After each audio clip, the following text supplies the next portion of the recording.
விழுப்புரம் மாவட்டம் திருவெண்ணைநல்லூர் அருகே கிணற்றை ஆழப்படுத்தும் பணியின் போது கயிறு அறுந்து 100 அடி ஆழத்தில் விழுந்து 3 பேர் உயிரிழந்த சம்பவம் சோகத்தை ஏற்படுத்தியுள்ளது. இது தொடர்பான கூடுதல் விவரங்களை எமது செய்தியாளர் சரவணன் வழங்கிட கேட்கலாம். சரவணன், இந்த விபத்து எப்படி நிகழ்ந்தது? இந்த விபத்து தொடர்பா யார் மீதும் நடவடிக்கை எடுக்கப்பட்டிருக்கிறதா? முழு விவரங்களை பதிவு பண்ணுங்க சரவணன். வணக்கம். விழுப்புரம் மாவட்டம் திருவெண்ணைநல்லூர் காவல் நிலைய எல்லைக்குட்பட்டது அருமுருகி கிராமம். இந்த கிராமத்தில் கண்ணன் என்பவருக்கு சொந்தமான விவசாய நிலத்தில் உள்ள கிணற்றை ஆழப்படுத்தும் பணி கடந்த 10 நாட்களாக நடைபெற்று வருகிறது. இந்த பணியை திருக்கோயிலூர் அருகே உள்ள பெருங்குறுக்கி கிராமத்தை சேர்ந்த தனிகாசலம் வயது 48, நரிப்பாளையம் கிராமத்தை சேர்ந்த ஹரிகிருஷ்ணன் வயது 40 மற்றும் உளுந்தூர்பேட்டை அருகே உள்ள நெய்வனை கிராமத்தை சேர்ந்த முருகன் வயது 38 ஆகிய மூவரும் மேற்கொண்டு வருகின்றனர்.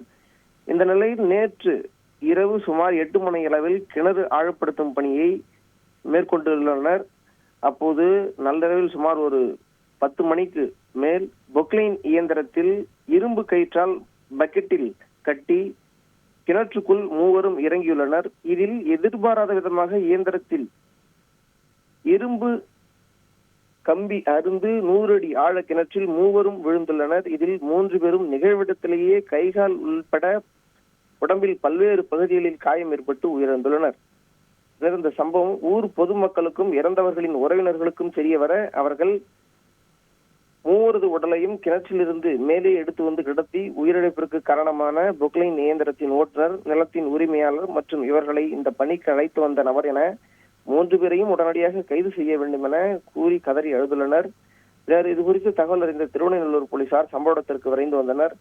இறந்த மூவரின் உறவினர்களும் ரோப் அருந்து விழுந்ததில் இவர்கள் இறக்கவில்லை. கிணற்றை ஆழப்படுத்த சட்டத்திற்கு புறம்பாக ஜெலட்டின் குச்சிகளை பயன்படுத்தியுள்ளனர். அதில் வெடிப்பு ஏற்பட்டு அதன் மூலம்தான் இவர்கள் உயிரிழந்திருக்கிறார்கள் என வாக்குவாதத்தில் ஈடுபட்டுள்ளனர். பின்னர் இந்த சம்பவம் குறித்து விழுப்புரம் டிஎஸ்பி சுரேஷ் நேரில் வந்து இறந்தவர்களின் உறவினரிடம் பேச்சுவார்த்தை நடத்தினார். மேலும் குற்றம் சாட்டப்பட்ட 3 நபர்களையும் பிடித்து நடவடிக்கை எடுப்பதாக கூறியதை அடுத்து மூவரது உடலை பிரேத பரிசோதனைக்காக உறவினர்கள் அனுப்பி வைத்தனர். கிணறு தூர்வாரும் பணிக்கு வந்த மூவரும் சடலமாக மீட்கப்பட்ட சம்பவம் இந்த பகுதியில் பெரும் சோகத்தை ஏற்படுத்தியுள்ளது. விவரங்களுக்கு நன்றி சரவணன். செய்திகளை உடனுக்குடன் தெரிந்து கொள்ள உடனே சப்ஸ்கிரைப் பண்ணுங்க.